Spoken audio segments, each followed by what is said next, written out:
Continuando con el repaso de la lección, viernes 13 de enero, para estudiar y meditar y practicar. No podemos olvidar ese detalle. Bien, mis queridos, más una lección, más aprendizaje, más conocimiento para nosotros, más posibilidad de practicar lo aprendido, para mayor y más posibilidad para nuestra santificación y preparación para el día de la venida del Señor. Entonces, la obediencia al servicio y la lealtad por amor es la verdadera prueba del discipulado. Mi querido, si usted es obediente a la palabra del Señor, usted practica ella, usted está como quien dice sellado por el Espíritu de Dios porque usted está haciendo la voluntad del Señor. Si usted no practica, no obedece a Dios, con certeza no puede estar sellado con el Espíritu de Dios, mas también el Espíritu de Dios no le ha abandonado. El Espíritu de Dios está tratando de ayudarlo a usted para que obedezca a la palabra de Dios, porque dependiendo de la obediencia a la palabra de Dios, su carácter y su santificación son o no son. ¿Está bien?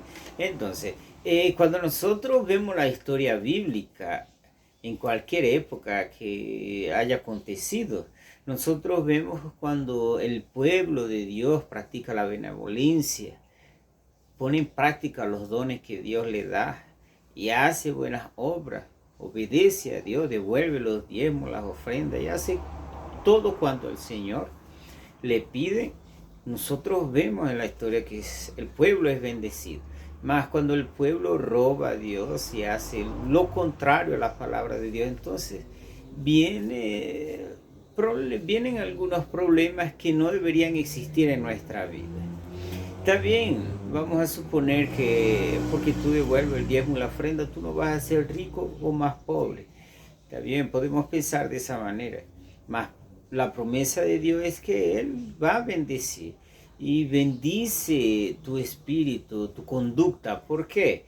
Porque devolviendo los diezmos y la ofrenda, tú no eres más egoísta y tú estás colaborando con la salvación de los otros, porque por medio de los diezmos y las ofrendas se predica el evangelio de una manera impresionante. Entonces nosotros tenemos que tener claro esa responsabilidad. Por eso es que Dios dice que tenemos que llevar los diezmos al alfolí para que haya alimento en su casa, alimento espiritual y también físico para muchas personas, en el caso de los pastores que ellos reciben su salario. Entonces, mis queridos, es importante que nosotros nos alegremos en devolver los diezmos y las ofrendas al Señor para que nuestra alma, nuestro corazón esté tranquilo y no nos sintamos como ladrones robando al Señor. ¿Está bien?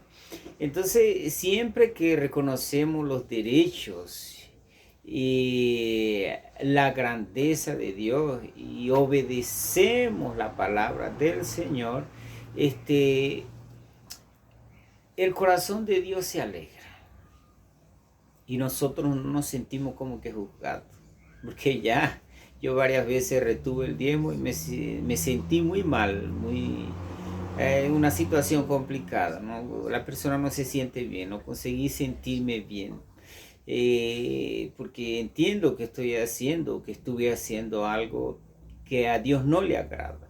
Entonces, para nosotros quitarnos ese peso de encima, si alguno todavía tiene ese problema de volver los diezmos, esfuércese que el Señor le ayudará a resolver esa situación de una forma muy según la voluntad de Dios, para ser específico. Bien, entonces reflexionemos sobre la idea de cuán importantes son nuestras decisiones y obras en nuestra relación con nuestro Señor.